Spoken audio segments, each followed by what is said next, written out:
나 3월 17일 금요일 묵상을 함께 나오도록 하겠습니다. 오늘 말씀은 마태복음 21장 33절에서 47절 말씀으로요. 악한 일꾼들의 비유라고 하는 제목으로 함께 묵상을 나오도록 하겠습니다. 오늘 본문에서는 악한 일꾼들의 비유를 통하여 예수님이 하나님이심을, 그 권위를 인정하지 않는 종교 지도자들의 모습을 고발을 하고 있습니다. 우리가 삶에서 예수님의 권위를 인정한다라고 하는 것은 주님을 그대로 받아들이고 주께서 받으셔야 하는 권위에 따른 권리 또한 우리가 인정하고 고백하면서 주님을 대하는 것입니다. 그러나 예수님의 시대에 종교 지도자들은 주님을 그렇게 대하지 않았고, 또한 당시의 상황을 보고 있는 우리들도 주님을 대함에 있어서 너무나도 부족한 모습으로 주님을 대하고 있음을 보게 됩니다.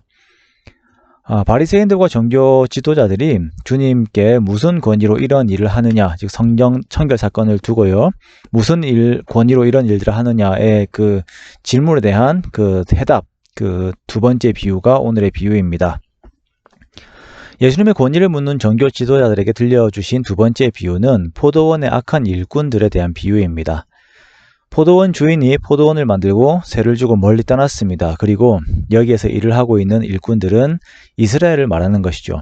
하나님께서는 이스라엘을 선택하시고 이스라엘은 하나님의 나라를 일구어 놓으시고 영적인 축복의 나라로 이스라엘 백성들에게 그 나라를 맡기셨습니다. 포도원 주인이 일꾼을 통하여서 포도 열매를 기대하는 것처럼 하나님께서는 이스라엘을 향하여 영적인 열매들을 기대하셨던 것입니다. 그러나 이스라엘의 상태는 열매가 없는 무화과나무와 같이 아무런 열매를 맺지 못하였고, 그에 따른 소산도 하나님께 드리지 못하였습니다. 게다가 이들은 더욱 악한 일들을 하게 됩니다. 하나님께서 그 열매를 받으려고 종들을 일꾼들에게 보내십니다. 열매를 받으시기 위하여 보냄을 받은 이 종들은 하나님의 거룩한 선지자들입니다. 하나님께서 선지자들을 통하여서 이스라엘에게서 받기를 원하시는 것은 말씀 안에서의 영적인 열매들이죠. 그러나 이스라엘은 이 선지자들을 거부하였고 오히려 죽였습니다. 이것이 수차례 벌어지게 됩니다. 그러자 이번에는 내 아들은 존대하리라 하고 아들을 보내었는데, 이번에는 일꾼들이 아들을 죽이고 포도원을 차지하자라고 하고는 그 아들을 죽여버려요. 여기서 말씀하신 아들은 예수님입니다. 이들이 예수님을 거부하는 이유가 아주 명확하게 등장을 하고 있지요. 포도원을 자기의 것으로 차지하고자 하는 욕심입니다. 어제도 말씀을 드렸지만 종교 지도자들이 예수님의 권위를 거부하는 이유는 성전을 차지하기 위해서예요.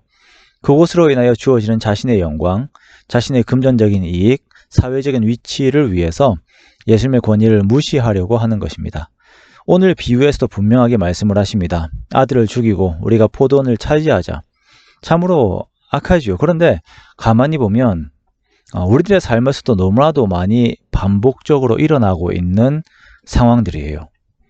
우리가 예수님을 주로 부르면서 나의 삶의 영역을 주님의 것으로 드리며 주의 권위를 인정하는 것이 아닌 주님을 제외시키고 나의 왕국을 만들려 하는 것이 참으로 많기 때문입니다.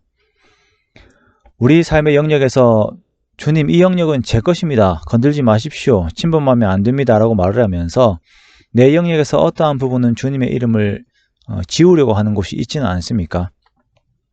이곳은 내 것으로 차지를 하자라고 주장을 하는 부분들이 있지는 않습니까?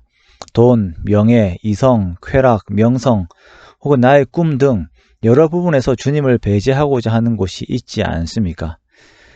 그것은 주님의 권위, 즉 하나님의 아들, 하나님이시다라고 하는 그 주님의 권위를 무시하고자 하는 종교 지도자들의 속내와 다를 것이 없는 똑같은 성격의 영혼의 상태가 되는 것입니다. 하나님께서는 이 악한 종들을 진멸하시고 다른 농부들, 즉 제대로 세를 바칠 만한, 다시 말하면 영적인 열매를 맺을 만한 다른 이들에게 이 포도원이라고 하는 삶의 영역을 넘기시겠다라고 말씀을 하십니다. 이 말씀 앞에서 우리는 우리에게 주어진 삶의 지경을 대해야 하는 우리의 태도들을 돌아보게 됩니다. 나는 나의 삶에서, 가정에서, 교회에서, 모든 영역들에서 하나님께서 기뻐하실 만한 영적인 열매들을 맺어내고 있는가? 말씀을 순종하면서 오는 영적인 열매들을 맺고 있는가? 그것을 돌아보고 주님께 구해야 할 것입니다. 이 일은 철저하게 주께서 이루시기에 또한 우리가 주님을 더욱 의뢰해야 합니다.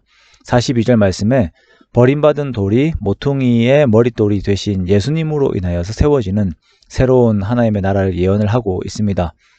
유대인들의 이스라엘은 무너지고 이제 예수님으로 인한 새 이스라엘, 하나님의 나라가 새로 세워지는데요.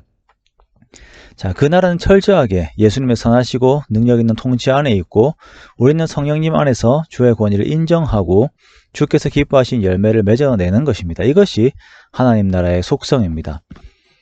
그러므로 우리는 나의 포도원, 나의 왕국을 세우려 하지 말고 원래 나의 모든 지경이 주님의 것임을 인정하고 고백하면서 주님의 권위를 높이고 주님을 인정하고 주님께 순종하는 우리가 되기 원합니다. 그때 주님께서는 주님의 선하신 통치 안에서 우리의 모든 영역이 하나님의 뜻 안에서 선하게 이루어지도록 우리를 이끌어 가실 것입니다.